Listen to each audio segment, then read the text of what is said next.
Hari Om, Namaskar to all of you. Hey Janardana. I had given a posting a few days back, probably. Oh, it's more than 2 weeks almost. 13th June, I had given a posting where I have said that never practice or preach hatred towards others. Be consciously silent. Now you see this. For this, the first comment is from Monica Madgula. Be consciously silent. Just love this Guruji. How wonderful would it be to put in practice all the time? Once silence is observed, you are consciously aware how to respond rather than react. Yeah, Monica, this sometimes happens because to remain consciously silent is also very difficult unless it is practiced. We may remain consciously silent somewhere. We may not remain consciously somewhere. So how are we going to differentiate this? Are we capable of remaining consciously silent under all circumstances so that we do not spread hatred or negativity or pessimism? That is the point. How to be? What is it we can do to achieve this? To be consciously silent. See, generally, it is all practice.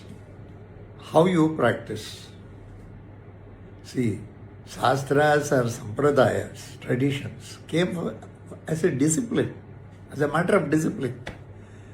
Those days nobody questioned, nobody objected. It was just accepted and everything was smooth. Please remember,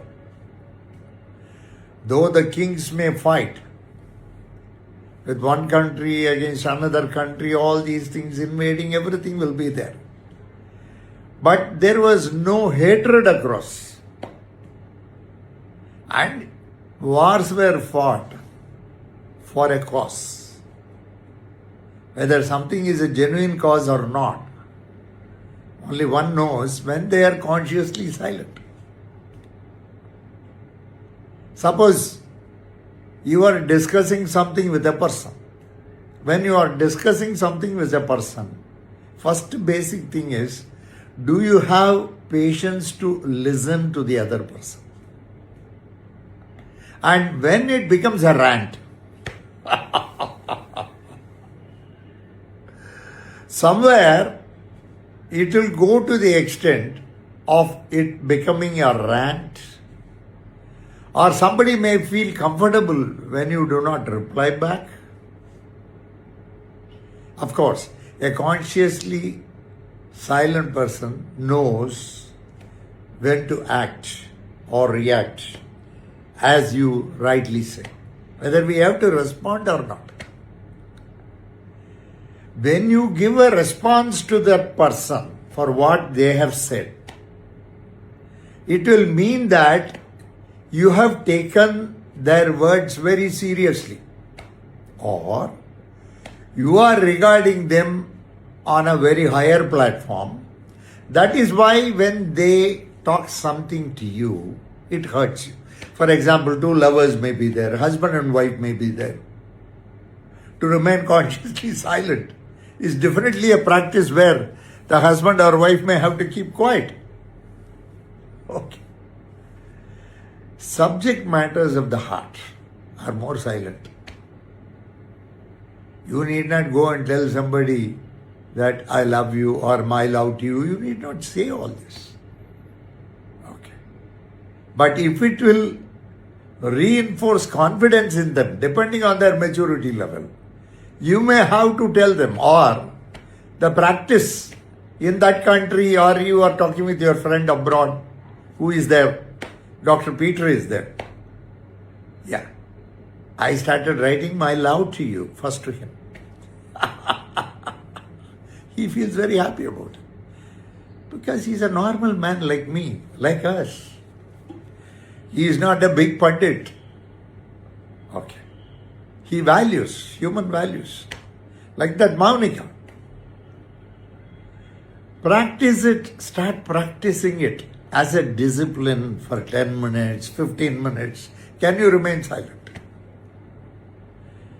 First, when you look at nature, when you look at a plant, you look at a tree, you are supposed to communicate.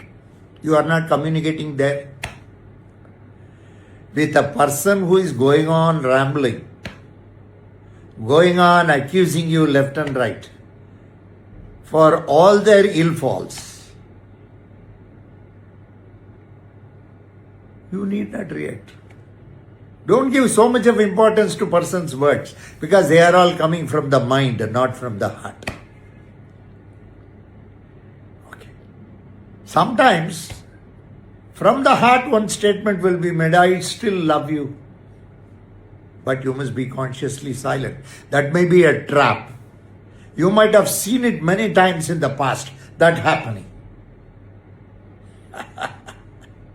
So first, remain consciously silent within yourself. Start practicing, if possible at home, if possible at office also, whenever there is a possibility. Okay. Professional circumstances are different. I am not talking about that. But there also this can be applied very selectively here and there. And somebody is asking question, you cannot sit and say that I won't reply. He may be your boss. You may have to reply to him, is it not? So consciously silent doesn't come in one day. You may have to practice it repeatedly. 10 minutes, 15 minutes, 20 minutes. Become more communicative with the nature. To me, nature is Bhagavan Janardana. To me, nature is Prayoga Narasimha, who are there in Ahobilam. We have built a beautiful temple. Okay. Of course, slowly people are getting to know, and people are coming in around the villages. Then people from other towns, cities, everybody will come at some point of time. Pradishta was done as per Prayoga Shastra, almost 21 days. Samprokshanam was done on, that is not coming. You see, Akshaya Tritiya. On Akshaya Tritiya day, the Samprokshanam was done. Such a beautiful temple, such a beautiful Narasimha. Okay. Such a Narasimha, you should go and communicate with him. Always sitting in Hyderabad, Madurai, Chennai, what is? Sometime go there. It's a Navanarasimha Kshetra. Beautiful. In the forest, 9 Narasimhas are there.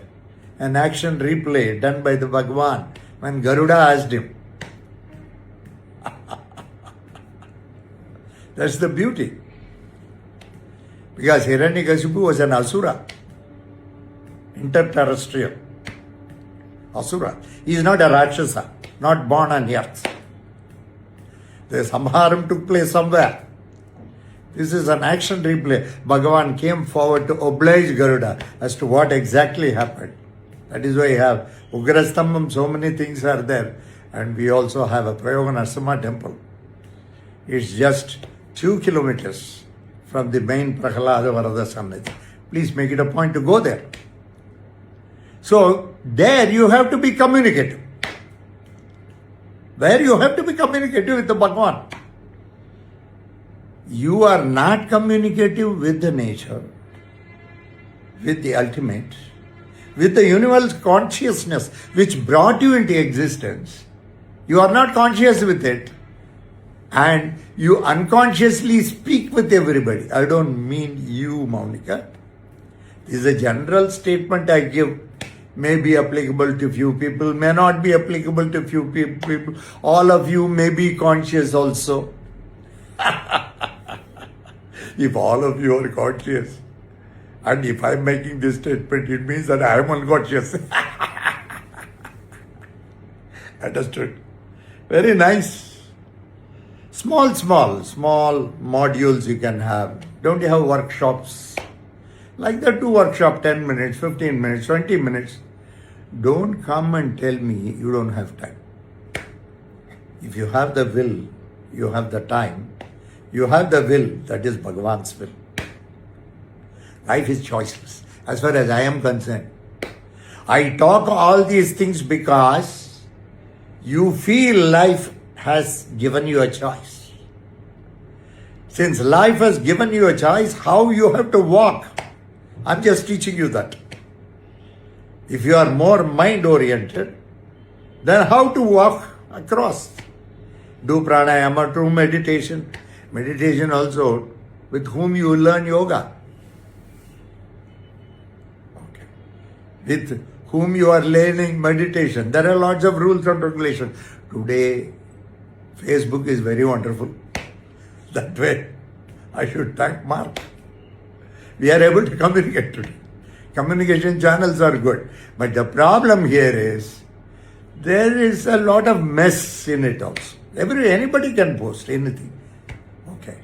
Under the freedom of speech, we are sometimes, we are carelessly talking without any heart, leave alone the aspect of mind, senseless.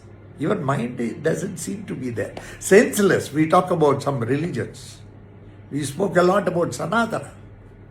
What do you know about Sanatana? What do you know? Such a beautiful thing. You know, I will tell you something, simple aspect of dressing. During the days of Ramanuja and before, Nadamunigal, everybody, you know what is the system of dress? You know? Females will wear a sari. And please remember, to that extent, females were respected. Sometimes they may not wear an upper cloth. And they will be wearing the sari itself up. That is the stage in which the females were. And they were respected like anything in this Bharata Desha. You started idealizing that philosophy. Wearing salwar kameez came during the Mughal period. Of course, it has got many changes have come, churidar and patiala, something, so many things they say. All these things came. Okay. Somewhere, some Mughal orders came, then pant came, Britishers came. With that pant came before itself. In fact, even the draping was done very tight, it seems. Please remember, very tight. Females used to wear very tight, even during the days of Mughals and Britishers. That's what I was told. I was talking to a history professor. I am a very weak student in history. He was telling me all that. As a professor, he would have known better about all these things, is it not? He says mostly from the dressing pattern, what we got is more from the Turkish Iranian culture. That came into this system.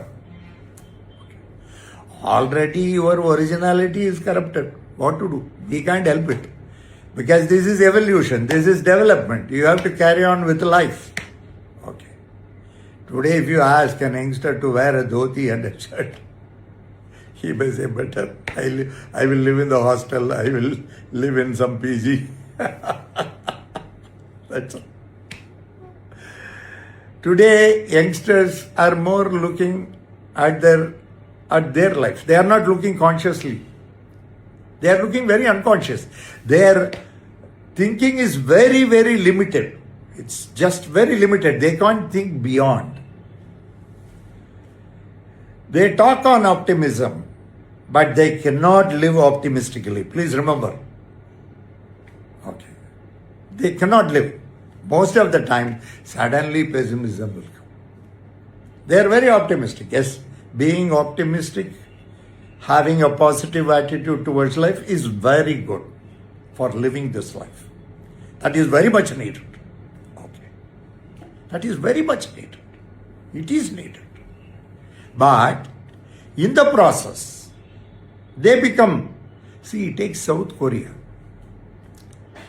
Today the population has skewed so much. They say by 2100, there may not be much South Koreans living in South Korea. I am not talking about US, or they might have migrated somewhere.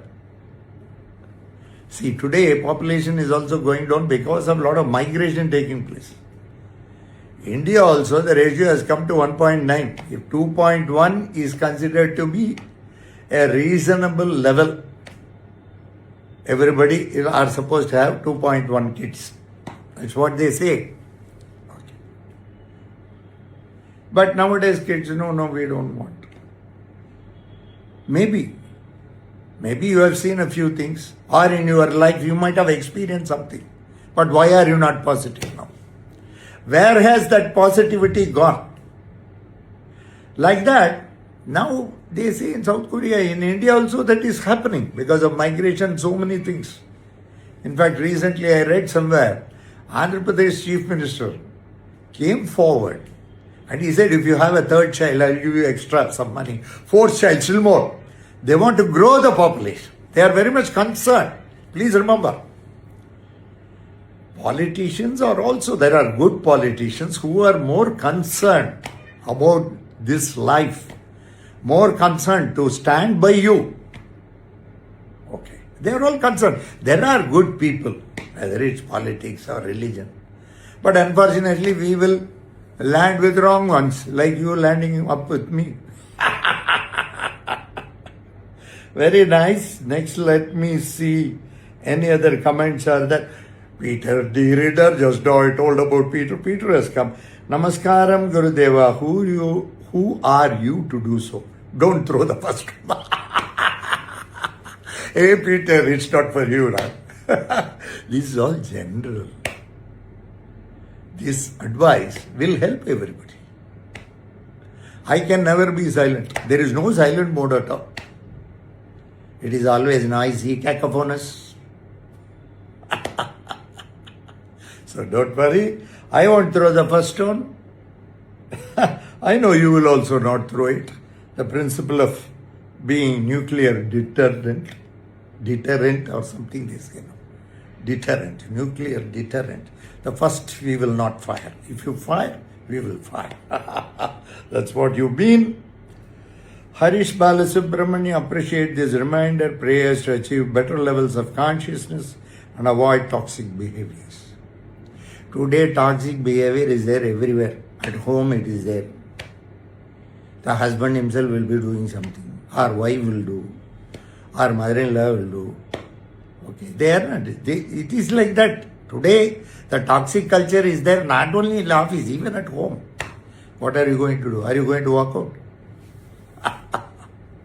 Are you going to anyway walk out? Are you going to look at things in a better way, thinking that by walking out everything is going to be solved? Consciously practice silence. You can understand the designs of the toxic culture. And your mind will direct you exactly how to reply without offending the person. Today, need has been replaced with greed. Everybody feels greedy. Everybody. It is not, probably the degree may differ from one person to another. Otherwise, greed is always there. Okay. Perasha illadavane kedaidu. Adu degree da vyathyasam. That is how it is. So toxic culture, yes, need to be, because the problem is you people don't keep quiet. Once you get married, then you will plan this, you will plan that, you will plan this. Nowadays ITIC, many people have already committed, taken loan, EMI. Okay. And they purchase the home or house, whatever it is. He can never be a householder. She can never be a homemaker. That is today's status. Okay. He cannot be committed to home. And she cannot strictly commit because she is also working, no? Today everybody is working. Okay. You cannot say anything nonsense against a woman or a caste. You cannot say anything. Courts are there, police is there, everybody is there, everybody is watching. Okay. So you must be careful. If you are consciously silent, you will know how to react, when to react. Okay. Of course. Because you have tied thinking that you have a salary of about say 10 lakhs, 15 lakhs per month. With that budget, you will aim for a 10 crore house or a 8 crore, I don't know about all that. And so the equated monthly installment will run probably sometimes in lakhs also. Okay. Now suddenly in IT there is something has come, artificial intelligence. That's why they call it artificial. Because they know very well it is not natural. Intelligence can be only natural. If it is artificial, it is more intellect. Intelligence is you need not do anything. But just by seeing you will be able to grasp. That is universal consciousness. Of course, the universal consciousness will also play with you. Because it also wants to elevate you, to develop you. Religion is not anti-life, it is pro-life. Okay. ஆன்மீகம் வந்ததுக்கு காரணமே வாழ்க்கை நன்னா சீரமைப்பா நன்னா இருக்கணுங்கிறதுக்கு தான். அடுத்த ஜென்மம் பகவான்கிட்ட போறதெல்லாம் அடுத்தது இருக்கக்கூடியது. So, toxic culture will be there. We should know. So silently, if you are observing, you will be able to look at much better things, Harish. Or you will be able to observe things better. That is better. Kamalita Rajagopalan writes, Namaskar Guruji, appreciate the reminder, should strive to be worthy of you. Worthy of me, not worthy of me. Worthy of the consciousness, awareness. Okay. Why do I go from places to places? I don't have much followers. I just walk on the road with this shirt and dhoti. I'll be carrying a bag. I will keep some rakshas with me. People will be there who cannot afford. I give them rakshas. We keep them in the yajnams, prayogams. Why should we do it? Because I want you to live a good life, healthy life. That is the reason. Otherwise, why we do all this? So yes, you will be should strive to be worthy of the universal consciousness. In fact, there is nothing like striving. Unless it decides, we don't get it. Because our view is that it's all the drama of the nature. See Bhagwan, how beautiful he is. He created you. Okay? He created you. He gave you something called satisfaction. He gave you something called work. Okay. But we didn't stop with that. He had kept an extra element, I think, like he kept one more element in that. It started imagining, an illusion start coming that I am doing it. How gracious he is. Bhagavan gave you the power to be very normal, still look at things more balanced. At the same time, he gave you the power to also become dominative and full of ego. He allowed you to continue also. That is also his blessing. But when others suffer, somewhere this ego will take a hit. Somewhere. How he does, we do not know. How he does, how we will know. His ways are always. Nowadays youngsters have to look at a little bit, they have to consult the elders. Sometimes people say, I know one boy, he was saying, he told me, no Guruji, I don't want to take a responsibility. I cannot groom a family and all. That's why I'm not married. I said, see, your parents have taken so much of interest in you, brought you up, educated you. You went all the way to Australia. You did your MBA or something and all he did. I don't know what all he did. I know he went for MBA, then he did a lot of things. You settled down there. You became a permanent representative citizen or something like that. I don't know. Some permanent individual of Australia or whatever it is. What all these things, how did it happen? It happened because of the family.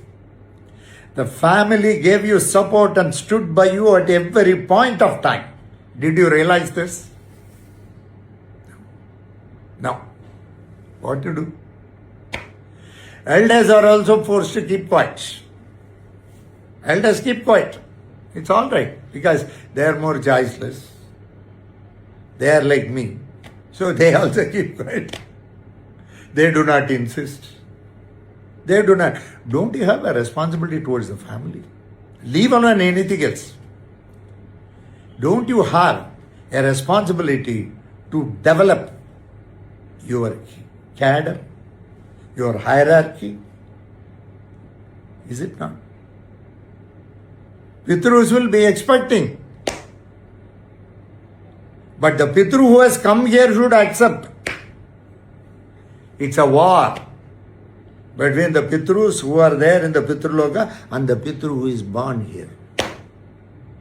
Now this Pitru born here is settling scores. As far as we are concerned, we take it philosophically and go away.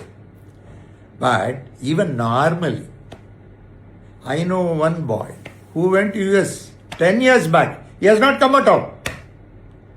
He has not come at all.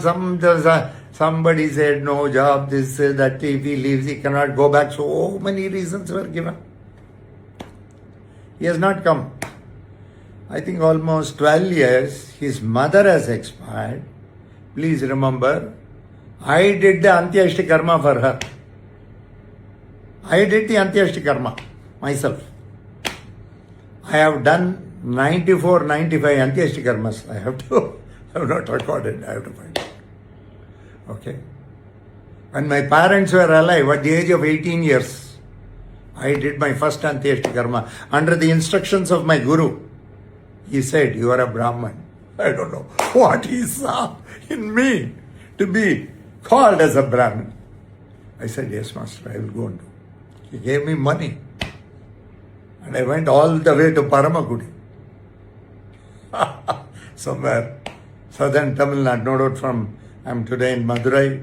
From here it's about maybe 70, 80, 90 kilometers. That was my first place where I did. Okay. We have been very responsible, at least towards our masters. I don't know about our parents. Only my mother and father should say whether I have been responsible or not. Be responsible. Consider family values. Don't live a closed life just for yourself. Accept the will of the nature. Walk consciously with that optimism. Get along and be normal in life.